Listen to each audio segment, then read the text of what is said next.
மகாகாவியம். வீணை இசைக்கலைஞர் நெய்வேலி என் விஜயலட்சுமி அவர்களுடன் நேர்முகம் பகுதி 1 கேட்கலாம். வணக்கம் விஜயலட்சுமி மேடம், உங்களை ஆல் இண்டியா ரேடியோக்கு வரவேற்கிறதுல நாங்க ரொம்ப பெருமைப்படுறோம். நீங்க இந்த மாதிரி ஸ்டுடியோக்கு வந்து எங்களுக்காக உங்க நேரத்தை ஒதுக்கி இந்த நேர்முகத்துல நீங்க பங்கெடுத்துட்டு இருக்கீங்க.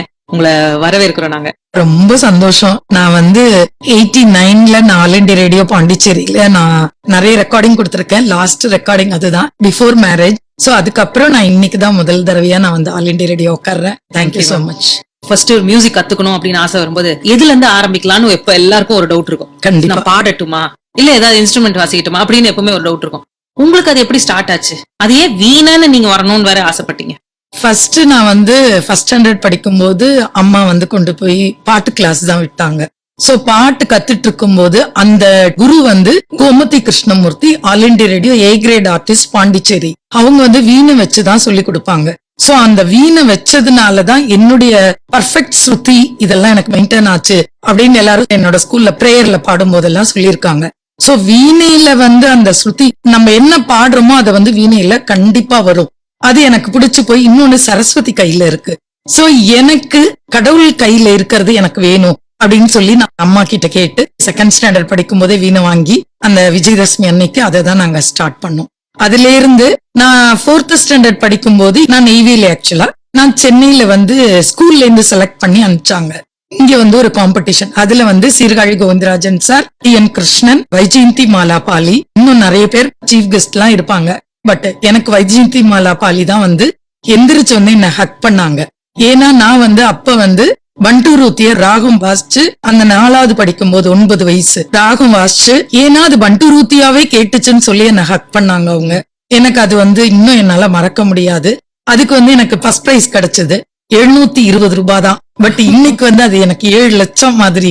So I am proud. அவங்கள மாதிரி ஒரு கலைஞர் வந்து அதை அங்கீகரிக்கிறதே நமக்கு ஒரு பெரிய. இப்போ நீங்க சொன்ன மாதிரி கடவுள் கையில இருக்கிறது அப்படின்னு சொல்லி ஆசைப்பட்டு வீணை எடுத்தீங்க, சரி. ஆனா இப்ப வீணை வந்த உடனே நம்ம வந்து இந்த இன்ஸ்ட்ருமெண்ட் தான் இனிமேல் நம்ம கண்டினியூ பண்ண போறோம், நான் இதுலதான் ஆர்டிஸ்ட் ஆக போறேன் அப்படின்னு உங்களுக்கு வீணை உங்களுக்கு எப்ப உத்தரவாதம் கொடுத்துச்சு? சரி, ஓகே, கரெக்டா தான் நம்ம போயிட்டு இருக்கோம், கரெக்ட் சாய்ஸ் அப்படின்னு உங்களுக்கு எப்ப தோணுச்சு?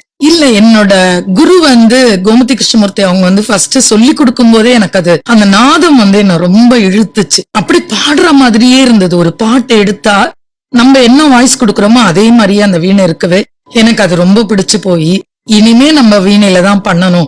ஆக்சுவலா பாட்டை நிப்பாட்டிட்டு வீணையில தான் ஜாயின் பண்ண. வீணை தான் என்னுடைய ப்ரொஃபஷன் ஃபுல்லாவே. நான் BA MA எல்லாமே நான் வந்து வீணையில தான். ஆனரபிள் டாக்டரேட்டும் வீணையில தான் பண்ணிருக்கேன். சோ எல்லாமே நான் இன்ஃபில் எல்லாமே வீணையில தான். சோ எனக்கு பிடிச்சத நான் வந்துட்டு டிப்ளமாவும் பண்ணிருக்கேன். என்னன்னு எங்களுக்கு கொஞ்சம் வாசிச்சே காட்டுங்களா? அதாவது குரலும் அந்த வீணை இப்ப நீங்க சொன்னீங்க இல்லையா, அதை எங்களுக்கு வாசிச்சு காட்டிட்டீங்களா எங்களுக்கு இன்னும் புரியும். கண்டிப்பாக. கண்ணா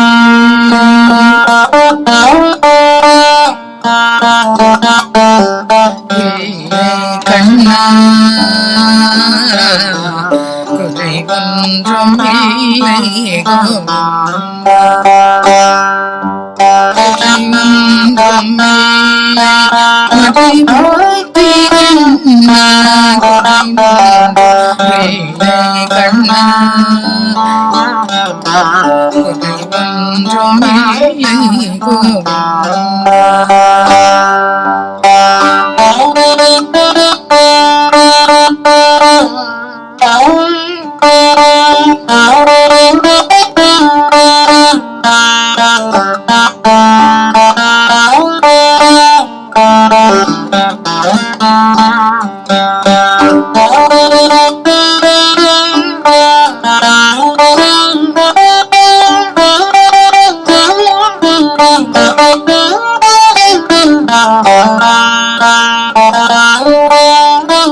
அருமை அருமை மேம். நீங்க சொன்ன மாதிரி அந்த வரிகள் புரிய ஆரம்பிச்சிருச்சு பாருங்க. இப்போ இன்னொரு கேள்வி என்னன்னா, இப்ப விதவிதமான வீணைகள் இருக்கு இல்லையா? ஆமா மேம். சோ அது என்னென்ன வகையான வீணைகள் இருக்கு? இப்ப நீங்க வாசிக்கிறது என்ன வீணை? இது வந்து நார்மல் ஏகாண்ட வீணை. நிறைய வீணை, நார்மல் வீணை இருக்கு, பீஸ் வீணை இருக்கு, ஏகாண்ட வீணை இருக்கு, ருத்ர வீணைன்னு ஒண்ணு இருக்கு, மைசூர் வீணைன்னு ஒண்ணு இருக்கு, மைசூர் வாசுதேவாச்சாரியார் அவர் வாசிக்கிறது. நிறைய விதவிதமான வீணைகள். இப்ப வந்து நிறைய எலக்ட்ரிக் வீணை எல்லாம் கூட வந்திருக்கு. பட் எனக்கு பிடிச்சது ஏகாண்ட வீணை. ஏன்னா அதுதான் வந்து சரஸ்வதி கையில இருக்குன்னு சொல்லுவாங்க. அதனால அதுல வந்து எனக்கு ஒரு விருப்பம்.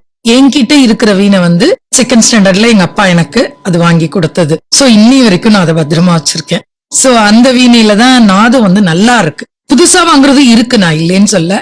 பட் ஆனா இதுல இருக்கிற நாதம் எனக்கு அதுல வராதோ, நானும் புதுசு வச்சிருக்கேன் பட் இந்த வீணையில இருக்கிற நாதம் எனக்கு அதுல வரல அப்படின்னு தோணுது. பழக பழக அந்த வீணை வந்து நல்லா இருக்கு. நிறைய வீணைகள் இருக்கு. ருத்ர வீணைன்றது வந்து இலங்கையில வந்து ராவணர் வாசிச்சது அப்படின்னு சொல்லி ருத்ர வீணை தான் அவர் வாசிச்சாரு. அவரோட ஸ்ட்ரிங்ஸ் கூட அருந்தது, டங்கன ஒரு சத்தம் கேட்டு மனித நரம்புகள் உண்மையாலுமே இதுல 24 பிரிட்ஜஸ் இருக்கு. அந்த 24மே வந்து நம்மளுடைய முதுகோடைய எலும்பு தண்டு ஒன்னொன்னும் ஒரு இது. சோ அதுல இருந்துதான் நாதம் வருது.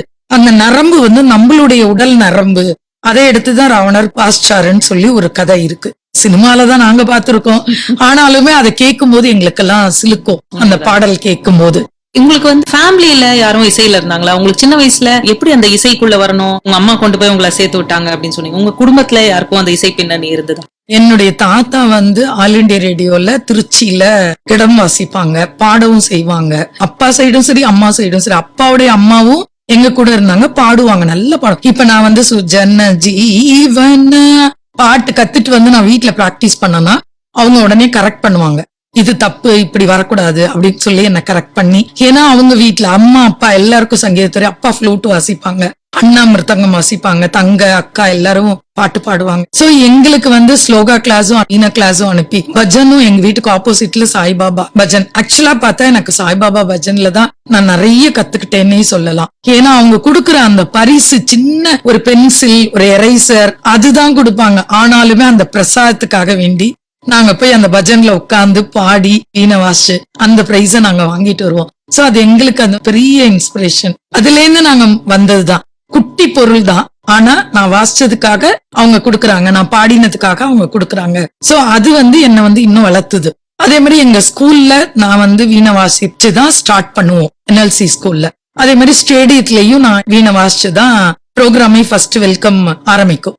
அடுத்தது பாத்தீங்கன்னா என்னுடைய பையனும் அவன் ஸ்கூல்ல அவன் தான் வீணை வாசிப்பான். அதே மாதிரி காலேஜ்ல போயிட்டும் அவன் ஃபர்ஸ்ட் ப்ரோக்ராம், எல்லாரும் சீஃப் கெஸ்ட் எல்லாம் இருப்பாங்க, முதல்ல எடுத்து ஆக்சுவலா பாடணும். ஆனா இவன் வீணை வாசிச்சு அதுக்கப்புறம் தான் வந்து ஆரம்பிப்பாங்க ப்ரோக்ராமே. சோ வீணைக்கு எனக்கு நிறைய இடத்துல மதிப்பு கொடுத்திருக்காங்க. எனக்கு அதனால எனக்கு வீணை ரொம்ப பிடிக்கும். இப்ப நீங்க சொன்னீங்களே உங்க அப்பா ஃப்ளூட் வாசிப்பாங்க, ஒரே சங்கீத குடும்பமா இருக்குது. நீங்க எல்லாம் சேர்ந்து உட்காந்து ஒரு ஜுகல்பந்தி பண்ணது உண்டா என்னைக்காவது? சின்ன பிள்ளை லைஃப்லாம் டெய்லியே சுத்தி அப்பா ஃப்ளூட் வச்சுப்பாரு, அண்ணன் மிருதங்கம், நானு. சோ நாங்க எல்லாருமே ஒன்னா கச்சேரி பண்றது எல்லாமே பண்ணிருக்கோம். நாங்க எல்லாரும் போயிட்டு தேங்காய் மூடிக்கு தான் வாசிச்சிருக்கோம். உண்மையை சொல்ல போனா தேங்காய் மூடி சைட்ல தான் நான் உட்கார்ந்துருப்பேன். வயலின் எங்க அண்ணன் மிருதங்கம் எல்லாரும் ஒரு மாதிரி அது சின்ன சின்னதா ஆரம்பிச்சு, பரவாயில்ல நம்மளுக்கு பிரசாதம் கொடுக்குறாங்க, நம்மளுக்கு வந்து ஒரு 5 ரூபாய் கொடுக்குறாங்க. சோ அது எங்களுக்கு அன்னைக்கு வந்து ரொம்ப தூண்டுதலா அமைஞ்சு எங்களை ரசிச்சாங்க மக்கள் எல்லாம். அதே மாதிரி அப்பா ஆபீஸ்ல போயிட்டு பேசுவாங்க NLCல, உன் பொண்ணு இன்னைக்கு வீணை வாசிச்சா கோயில்ல, சூப்பரா இருந்தது. சைக்கிள்ல ஸ்கூல்ல இருந்து வந்துட்டு இருந்தேன்னா கூட வீணை மாதிரி ஆக்ஷன் காட்டுவாங்க பசங்க எல்லாம். என்ன அது எனக்கு வந்து இன்னும் என்ன ப்ரௌட் ஆக்கிட்டு, நம்ம வீணையில தாண்டா பெரிய ஆளாகணும் முடிவு பண்ணிட்டேன். ஆக்சுவலா நான் +2க்கு அப்புறம் டிகிரி வந்து வீணை தான் பண்ணேன். எனக்கு இதுதான் பிடிக்கும், நான் இதுலதான் வரணும்னு நினைச்சேன். அதுக்கப்புறம் ஆஃப்டர் மேரேஜும் பாத்தீங்கன்னா என்னுடைய சிச்சுவேஷன், நான் வீணையாலதான் என்னுடைய பில்டிங் இப்ப நான் ஓனா இருக்கேன் அப்படின்னா, எங்க குடும்பம், என் பையன், என் ஹஸ்பண்ட் எல்லாரும் வளர்ந்தது வந்து ஃபுல் வீணை தான். வீணையாலதான் எங்களோட குடும்பம் இருக்குன்னு சொல்லணும். நெய்வேலி ஆகட்டும், மேரேஜ் ஆகி விருத்தாச்சலம் போனேன். சோ அங்கேயும் வீணை மிஸ்ன்னு தான் என்ன சொல்லுவாங்க, வீணை டீச்சர் அப்படிங்கறது எனக்கு பிடிக்கும். இன்னைக்கும் சென்ட் ஜான்ஸ்ல ஒர்க் பண்ணிருக்கேன். சோ அங்கேயும் வீணை மிஸ் அப்படி சொல்லுவாங்க, SSMலயே வீணை மேம் அப்படி. எனக்கு அந்த வீணைன்ற பேர் ரொம்ப பிடிக்கும். எல்லாரும் சொல்லிட்டா எனக்கு அது ஒரு ப்ரௌடா இருக்கிற மாதிரி இருக்கும். இப்ப நீங்க சொன்ன அந்த மத்த வீணைகளை வந்து நீங்க ட்ரை பண்ணது உண்டா? நான் ட்ரை பண்ணிருக்கேன், கண்டிப்பா பண்ணிருக்கேன். ஆனா அது கொஞ்சம் எனக்கு டிஃபிகல்ட்டா தோணுச்சு, ஏன்னா அதுல நான் பிராக்டிஸ் பண்ணதில்லை. சோ அதனால இதுதான் எனக்கு பிராக்டிஸ் ஆயிருக்கு. இப்ப நீங்க வந்து பிள்ளையார் மேல இருந்துதான் ஆரம்பிக்கணும் அப்படின்னு நீங்க ஒரு கோரிக்கை எனக்கு வச்சிருக்கீங்க. சரி, உங்க கோரிக்கையை நிறைவேற்றுற மாதிரி நீங்க பிள்ளையார கூப்பிட்டுடலாம். கண்டிப்பாக.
அருமை மேம்.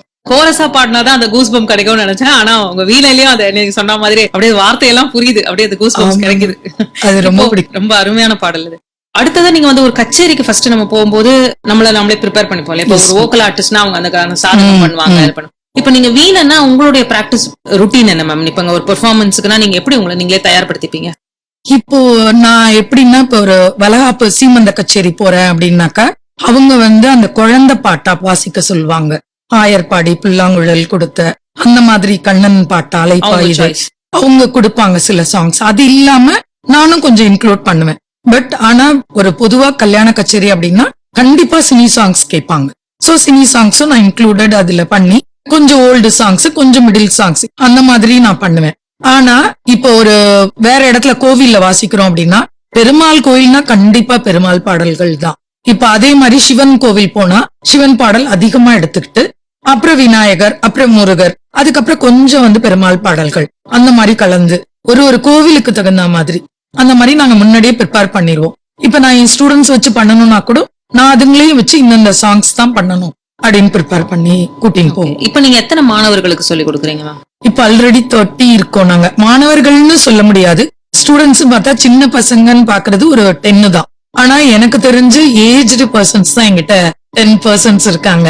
ஏன்னா அவங்க வந்து ஒரு அட்வொகேட், அதே மாதிரி பார்த்தா ஐடி கம்பெனில ஒர்க் பண்றவங்க, டாக்டர்ஸ், என்கிட்ட நிறைய டாக்டர்ஸ் கத்துக்கிறாங்க. சோ அவங்களுக்கு வந்து ஒரு ஆபரேஷன் தியேட்டர் போயிட்டு வந்தா ஒரு ரிலாக்ஸேஷன், வீணையை தொட்டா அப்படியே ரிலாக்ஸ் ஆகுது. ஒரு அட்வொகேட் ஒரு கோர்ட்டுக்கு போயிட்டு வந்துட்டு, மிஸ் எனக்கு இன்னைக்கு இந்த சாங்ஸ் பண்ணணும் மிஸ் அப்படின்னு உட்கார்ந்து அவங்க பண்ணும்போது, அப்பா நான் ரிலாக்ஸ்ட் ஆயிடுறேன் அப்படின்ட்டு போயிடுறாங்க.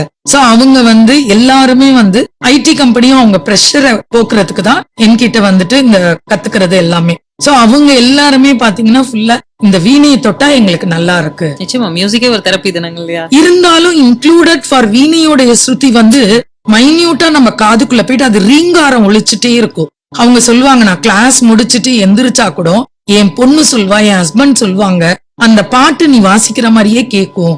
அது சொல்லும் போது எனக்கு ப்ரௌடா இருக்கிற மாதிரி இருக்கும். சோ இப்ப நீங்க வந்து ஒரு இந்த மாதிரி ஒரு நிகழ்ச்சிக்கு போகும்போது இந்த மாதிரி பாடல் இதெல்லாம் எடுத்துக்கிறீங்க அப்படின்னு. இப்ப அதே மாதிரி உங்களை பொறுத்த வரைக்கும் கர்நாடக இசையில வீணைக்கு எந்த அளவுக்கு முக்கியத்துவம் கொடுக்கப்பட்டிருக்கு மேடம்? வீணைன்றது எவ்வளவு முக்கியமான ஒரு இன்ஸ்ட்ருமெண்ட்.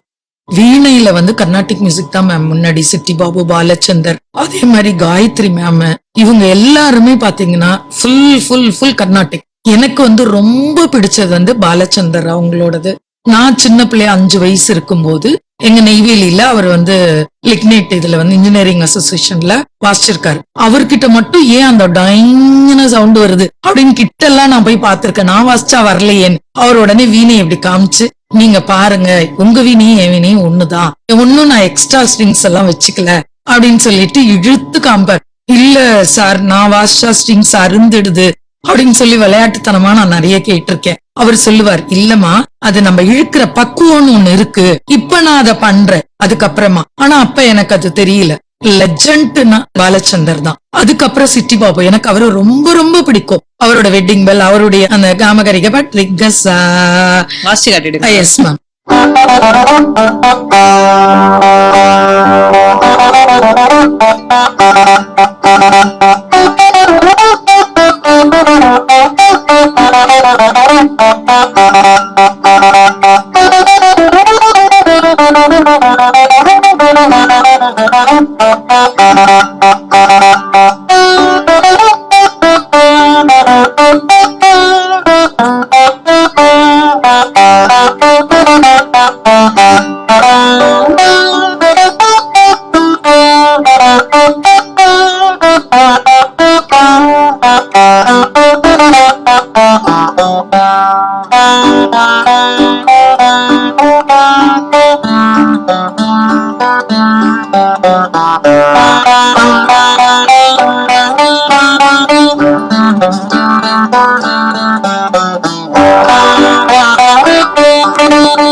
இதெல்லாம் பியூர்லி நான் வந்து சிட்டி பாபு சார் கிட்ட இருந்தா கத்துக்கிட்டது ஃபுல்லா. அதே மாதிரி அந்த வெட்டிங் பெல்லும் அதையும் வாசிச்சு காமிச்சார் 2 seconds.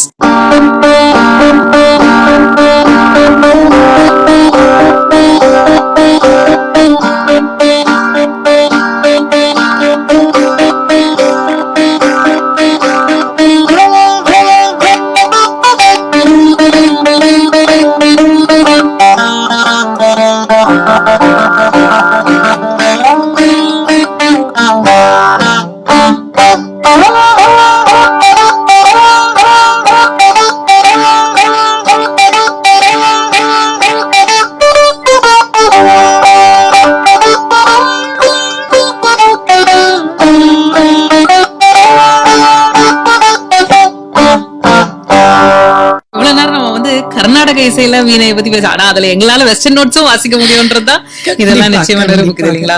நிறைய இடங்கள்ல நீங்க போய் வாசிக்க உங்களுக்கு மனசை தொட்ட ஏதாவது ஒரு நிகழ்வு வந்திருக்கும், உங்களுக்கு மெமரபிள் பெர்ஃபார்மன்ஸ், இதை எனக்கு நிச்சயமா மறக்கவே முடியாதுப்பா அப்படின்னு நீங்க நினைக்கிறது? நான் வந்து திருக்கழுக்குன்றத்துல 108 ஹோமம் வச்சு வளர்த்தாங்க.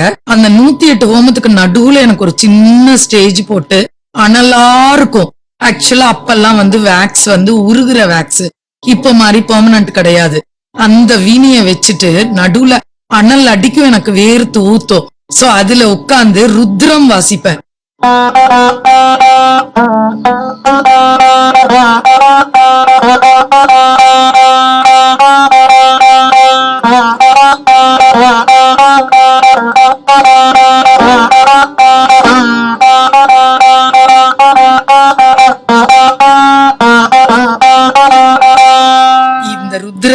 அவங்க மைக்ல சொல்ல நானும் வாசிச்சு கிட்டத்தட்ட 1 hour அந்த அனல்ல உட்கார்ந்து நான் வாசி, அது செம்ம சேலஞ்சா இருந்துச்சு. அதே மாதிரி கணபதி தாளம்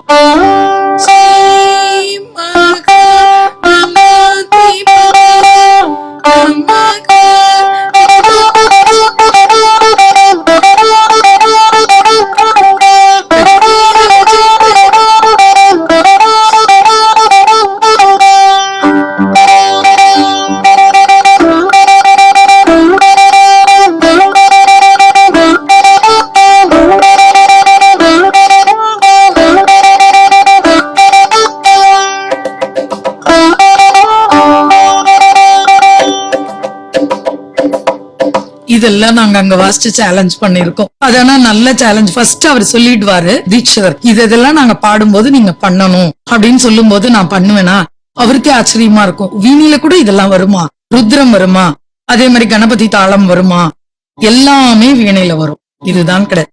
அத வந்து எனக்கு வரும்ன்றத புகட்டினது வந்து பாலச்சந்தர் சார். நம்மளால எல்லாமே முடியாது எதுவுமே கிடையாது. அதே மாதிரி வீணை காயத்ரி அம்மா வாசிச்சாங்கன்னா அப்படியே பேசும் வீணை, அப்படியே உண்மையாலுமே ஒரு குழந்தை. என்னுடைய லைஃப்ல நான் சீமந்த கச்சேரி நிறைய பண்ணிருக்கேன். நான் வாசிச்சு முடிச்சு நான் வீட்டுக்கு வர 9th month அந்த பொண்ணுக்கு எனக்கு சாயந்தரம் போன் பண்றாங்க, டெலிவரி ஆயிடுத்து, நார்மல் டெலிவரி பொண்ணு. எனக்கு பயங்கர சந்தோஷம் எனக்கு, ஏன்னா அவங்க வீட்டுல பொண்ணே இல்ல. அதே மாதிரி நான் போற எல்லாருக்குமே நார்மல் டெலிவரி. இப்ப ரீசெண்டா 1 week பிஃபோர் அப்ப அந்த பொண்ணு சொல்லும், எனக்கு உள்ள அந்த குழந்தை வந்து தவழ்ற மாதிரியே எனக்கு ஒரு ஃபீலிங். இவ்வளவு நேரம் அமைதியா இருந்துச்சு, நீங்க வாசிக்க ஆரம்பிச்சு உங்க சவுண்ட் கேட்டதும் எனக்கு அது தவழ்ற மாதிரியே இருக்கு உள்ளுக்குள்ளற அப்படின்னு ஃபீலிங் இருக்குன்னு சொல்லியிருக்காங்க. இதெல்லாம் எனக்கு ரொம்ப பிடிக்கும். இப்போ ஒரு வோக்கல் கச்சேரின்னு வச்சுக்கோங்களேன், வாய்ப்பாட்டு அப்படின்னா கச்சேரினாவே அந்த பாவம் ரொம்ப முக்கியம். சோ இப்ப வோக்கல்ல நான் வந்து என் ஆடியன்ஸுக்கு தகுந்த மாதிரி என்னோட பாவத்தை நான் வந்து காட்டுறது அப்படின்னு. இப்ப இன்ஸ்ட்ருமெண்ட்ல நீங்க எப்படி அந்த பாவத்தை கொண்டு வர்றதுக்கு நீங்க அதுக்கு ஏதாவது ஸ்பெசிபிக்கா பண்ணணும் இல்ல என்ன யூசுவலா பண்ணுவீங்க? இப்ப ஒரு கிருதி எடுத்துக்கிறோம் அப்படின்னாக்கா, நம்ம வந்து இப்ப தேவினியை துணை எடுத்துக்கிறோம். இப்ப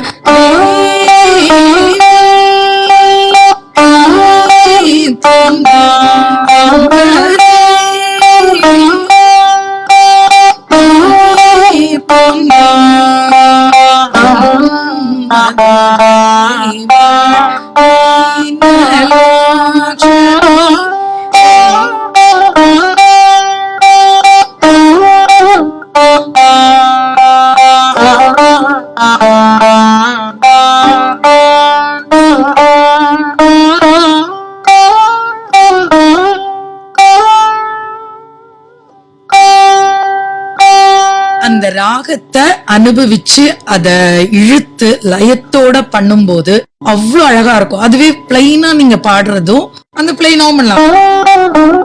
அப்படியும் பண்ணலாம். ஆனா இத அனுபவிச்சு அதை எப்படி வந்து இழுத்து இதுல இருக்கு, இதுலயே எல்லா பாவங்களும் இருக்கு.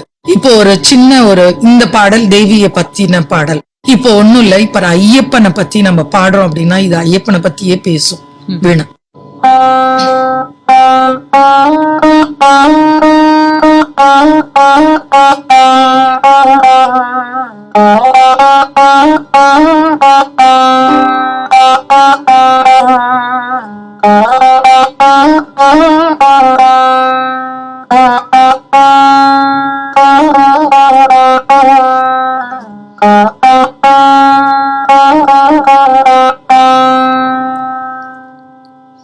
இது ஐயப்பன்னதும் உடனே நம்ம அந்த உருகி பாடுறது, ஒரு பாவமும் வீணையிலையும் வரும். தேவிய பத்தி பாடும்போது அந்த இது இப்போ ஒரு ஐகிரி நந்தினி எடுத்துக்கிட்டீங்கன்னா அது எப்படி வந்து அந்த ஃபாஸ்ட் கொடுக்கறது, கடவுளை வந்து எல்லாரும் ஏஞ்சி நின்னு ஆடி இருக்காங்க. எனக்கு நான் ஐகிரி நந்தினி பண்ணும்போது அத்தனை பேரும் அந்த இதுல இருந்தவங்கள ஏஞ்சி நின்னு ஆடி இருக்காங்க.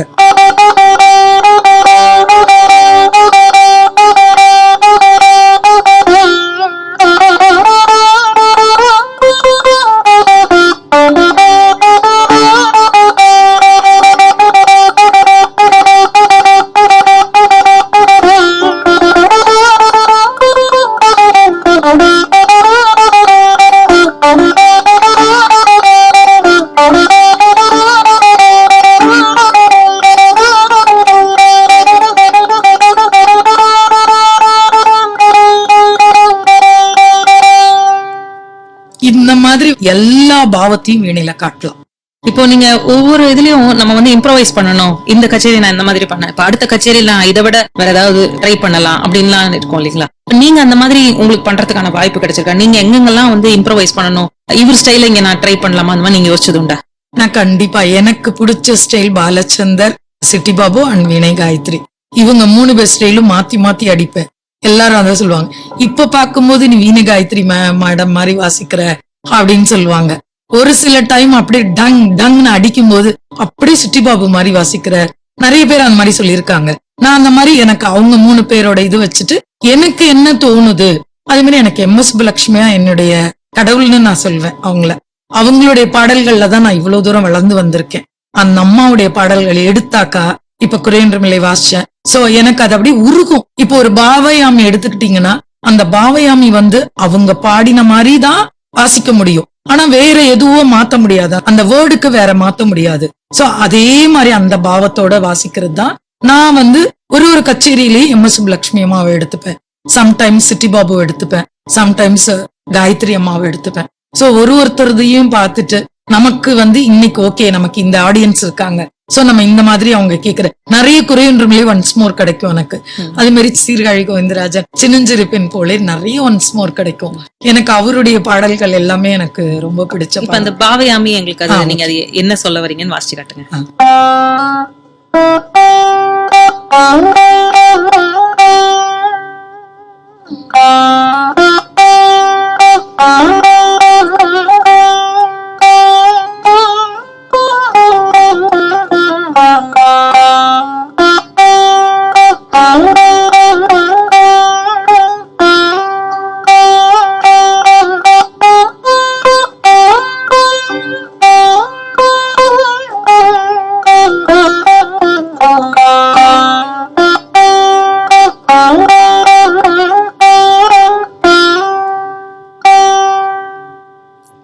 இது வந்து அவங்களுடைய ஸ்வரங்கள் வச்சு அவங்க பண்ண மாதிரி வேற யாராலையும் அந்த 9 ராகத்தை வச்சு 9க்கும் 9 ஸ்வரங்கள் வச்சு அந்த 9 ஸ்வரமும் திரும்ப கடைசியா ரிப்பீட் ஆகும். தலைகீழ மத்தியமாவத்தில இருந்து, பந்தோராளில இருந்து, தன்யாசில இருந்து ஒண்ணு மலைய மாறுத்தம் அப்படியே ஒண்ணு ரிவர்ஸ் ஆயிட்டு கடைசியா வந்து ஃபர்ஸ்டுக்கு வந்து நிக்கும். சோ இது வந்து எனக்கு வித்தியாசமா அவங்க அந்த காலத்திலேயே அப்படி போட்டிருக்காங்க. சோ அது வந்து யாராலையும் மாத்தி பாட முடியல. இத வந்து வீணையில வாசிக்கும் போது நிறைய பேர் அப்படியே MS சுப்புலட்சுமி அம்மாவோட கேக்குற மாதிரி இருக்கு அப்படின்னு சொல்லி நிறைய பேர் சொல்லுவாங்க. அது எனக்கு பிடிக்கும். இதுவரை கைகள் மீட்டும் காவியம் வீணை இசை கலைஞர் நெய்வேலி N விஜயலட்சுமி அவர்களுடன் நேர்முகம் கேட்டீர்கள். உடன் உரையாடியவர் M ராஜராஜேஸ்வரி.